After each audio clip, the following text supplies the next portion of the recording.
The Société Ramond is a French-learned society devoted to the study of the Pyrenees mountain range that forms a natural border between France and Spain. It is named after the French politician, geologist, botanist and explorer Louis Ramond de Carbonnières and is based in Bagnères de Bigorre in southwestern France. Founding. The society was formed in 1865, although 1864 is also given as its founding date, in Bagnères de Bigorre by Henry Russell, 1834 to 1909. A French-Irish eccentric who made many first ascents in the Pyrenees, Émilion Froissart, 1829–1898, and Charles Pack, 1826–1896. Their first meeting, at which Froissart, with his two sons Charles and Émilion Sigismund, Pack and Russell came up with the idea for a society to be modelled on the recently formed Alpine Club in London, 1857, was on August 19, 1864 at l'Hôtel des Voyageurs in Gavarnie. 2 weeks later at Froissart's house in Bagnères de Bigorre, with Farnham Maxwell Light in attendance, the society may be said to have been formed.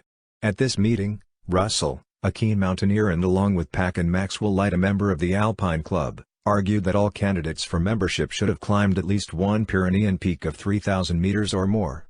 Froissart replied that the society was aiming for a large-scale study of the mountain range and not mere acrobatics. The issue of the society's name was the next subject to be broached. Russell, perhaps still angling for a sporting focus, suggested Le Club des Isards, the Chamois Club. Again Froissart demurred.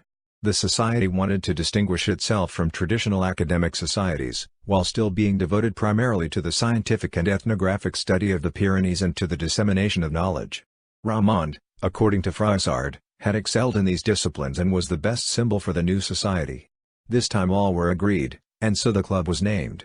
The composition of the society's first committee was, Froissart, President, Maxwell Light, Vice President, Russell, Secretary, Pack, Assistant Secretary. Among its earliest members were the geographer Élisée Reclus and the chemist Henry Holyclair Deville. Achievements. The society started publishing a trimestral bulletin in the first half of 1866 entitled Explorations Pyrénéennes, in which its most eminent members put forth their theories and reported on the fruits of the research.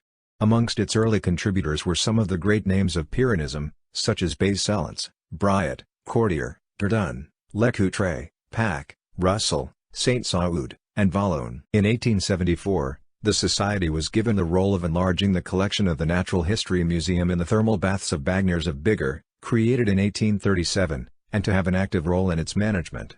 Froissart contributed specimens in mineralogy, paleontology and prehistory. It was also responsible for the construction of an observatory on the Pic du Midi de Bigorre.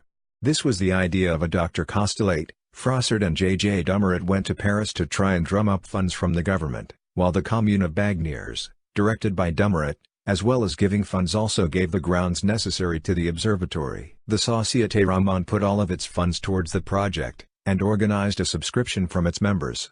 The first stones of the observatory were laid in 1878. But by 1882, as a result of spiraling costs that were beyond its relatively modest means, the society yielded the observatory to the French state, which gained possession by a law of August 7, 1882. The First World War slowed down the activities of the society, although it still continued to publish Explorations Pyrénéennes. The bulletin ceased publication around the Second World War and it was only in 1968 that it was again published.